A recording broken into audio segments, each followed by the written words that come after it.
Hey everyone. तो आज हम पढ़ेंगे सेल मेम्ब्रेन के बारे में।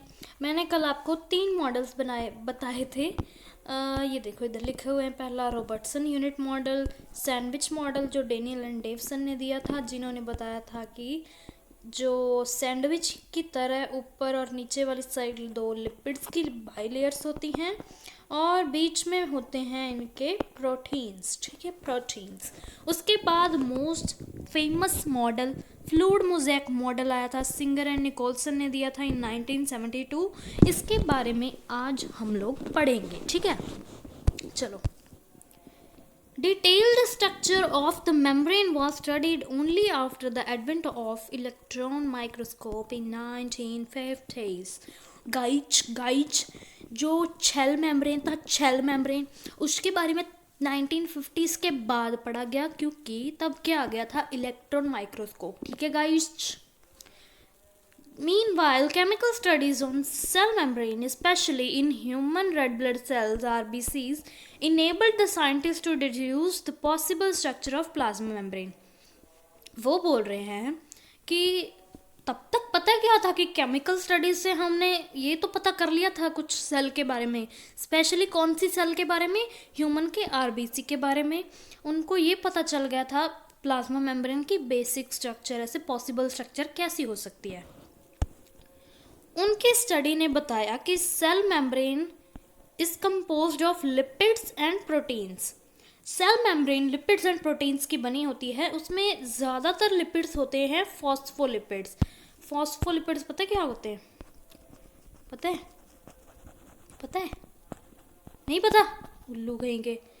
फॉस्फो मतलब फॉस्फोरस और लिपिड्स, जिन लिपिड्स के साथ फॉस्फोरस ग्रुप अटैच हो जाता है वो बन जाते हैं फॉस्फोलिपिड्स। ठीक है, और ये अरेंज होते हैं बाई लेयर में, मतलब ऊपर एक फॉस्फोलिपिड की लेयर, नीचे एक फॉस्फोलिपिड की लेयर, ऐसे थे।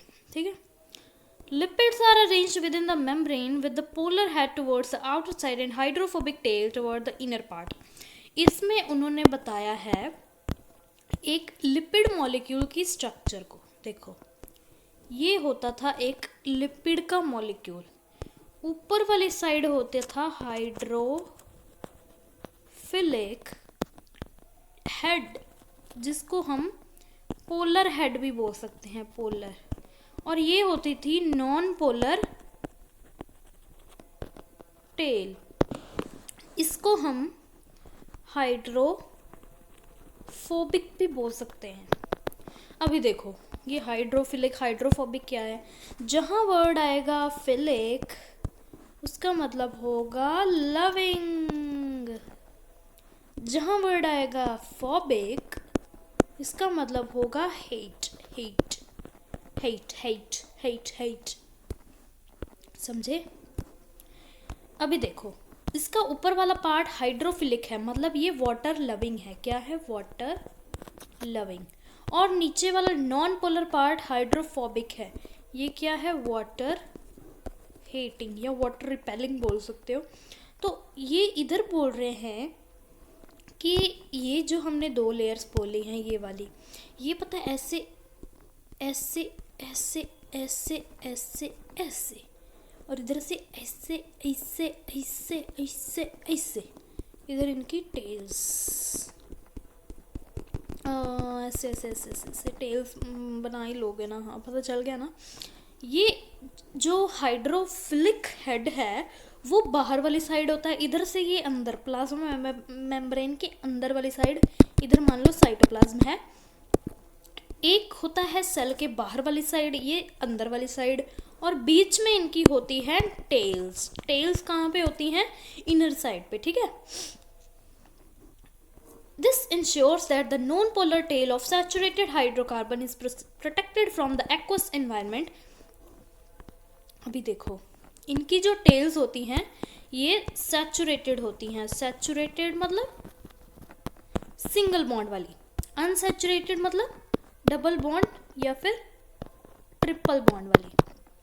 तो इनकी टेल्स को बाहर वाले एनवायरनमेंट से प्रोटेक्ट करने के लिए इधर इनके बाहर अनसैचुरेटेड हेड वाले जो पार्ट होते हैं वो बाहर वाली साइड होते हैं, ताकि जो मुसीबत आए वो पहले अनसैचुरेटेड वालों को झेलनी पड़े मतलब इनको तो कोई वो प्रॉब्लम नहीं होती, सैचुरेटेड वालों को प्रॉब्लम होती है, इसीलिए उनको बीच में रखा गया, ठीक है। और फॉस्फोलिपिड्स के अलावा इसमें कोलेस्ट्रॉल भी होता है, कोलेसेटेरोल, कोलेसेटेरोल, कोलेसेटेरोल। Later, biochemical investigation clearly revealed that the cell membranes also possess protein and carbohydrate. बाद में उनको पता चला कि जो सेल मेम्ब्रेन है उसमें प्रोटीन भी होता है, कार्बोहाइड्रेट भी होते हैं। इनकी रेशियो, प्रोटीन और लिपिड की रेशियो वेरी करती है डिफरेंट सेल्स में। ये वाली जो लाइन है ना, ये आगे जो आ रही है ये वाली, एक मिनट,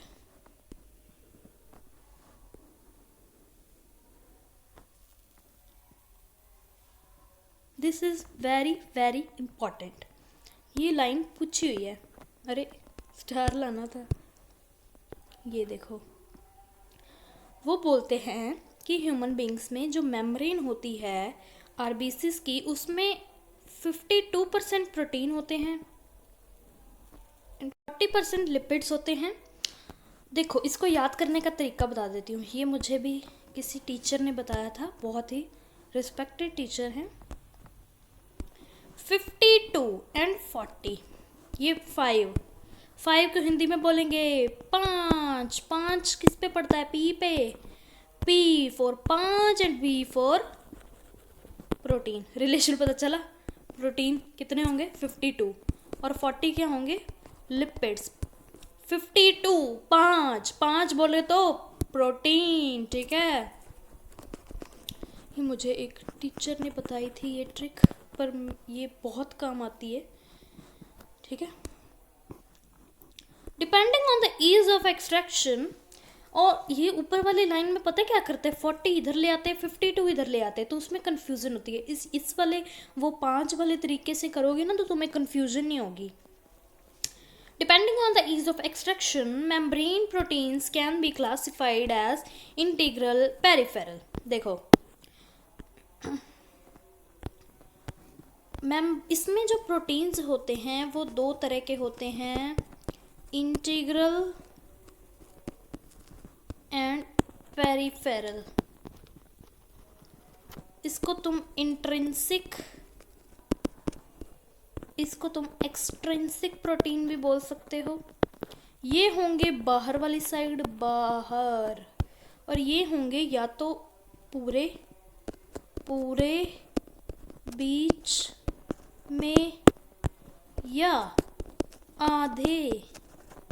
देखो कैसे आधे। इसको तुम टनल प्रोटीन भी बोल सकते हो। ये ना तुम्हें फैसिलिटेटेड डिफ्यूजन में हेल्प करती है। मतलब कोई ऐसे होते हैं, डिफ्यूजन ही होती है, पर कुछ ऐसे मॉलिक्यूल्स होते हैं जो मेम्ब्रेन के दूसरी साइड नहीं जा पाते, तो उनको एक प्रोटीन की मदद लेनी पड़ती है, वो होती है टनल प्रोटीन, ठीक है। ये देखो, ये है एक बनाई तो पूरी, ये है एक प्लाज्मा मेम्ब्रेन। प्लाज्मा मेम्ब्रेन, इधर वाली साइड जो प्रोटीन होगा, इधर वाली साइड, और एक मिनट, एक इधर वाली साइड है, एक पूरा बीच में है, ये है, एक ये आधा है, एक ये बाहर वाली साइड है। बाहर वाली साइड वाला होगा पेरिफेरल। ये दोनों जो आधा बीच में है और जो पूरा बीच में है, ये दोनों होंगे अपने इंट्रिंसिक और इंटीग्रल प्रोटीन, ठीक है। इंट्रिंसिक और इंटीग्रल प्रोटीन्स इधर लिखा हुआ है, पढ़ देती हूँ। Peripheral protein lie on the surface पे लाई करते हैं, जबकि इंटीग्रल प्रोटीन या तो पार्शली, आधे, या तो टोटली बरिड होते हैं इन द मेम्ब्रेन, ठीक है। ये है fluid mosaic model of plasma membrane की डायग्राम। ये देखो, ये रहा इंटीग्रल प्रोटीन, इसको हम बोल सकते हैं चैनल प्रोटीन। ये है फॉस्फोलिपिड बाइलेयर, ये लिपिड है, ये भी लिपिड है, फॉस्फोलिपिड बाइलेयर। ये पेरिफेरल प्रोटीन है, ये वाले, ये ऊपर शुगर लगी हुई है, और ये हैं कोलेस्ट्रॉल के मॉलिक्यूल्स। देख लो, ये कोलेस्ट्रॉल पीला पीला सा, ठीक है। ये वाले डायग्राम इम्पॉर्टेंट है, पूछ सकते हैं। अभी वो बोल रहे हैं कि सेल मेम्ब्रेन की इम्प्रूव्ड स्ट्रक्चर दी थी सिंगर एंड निकोलसन ने, मैंने पहले बता दिया है। 1972 इम्पॉर्टेंट है, याद कर लेना, जिसको हम बोलते हैं फ्लूइड मोज़ेक मॉडल। और ये quasi fluid nature of lipid enable क्या करता है, lateral movement of proteins with in the overall bilayer. देखो जो प्रोटीन्स होते हैं ना बीच बीच में, ये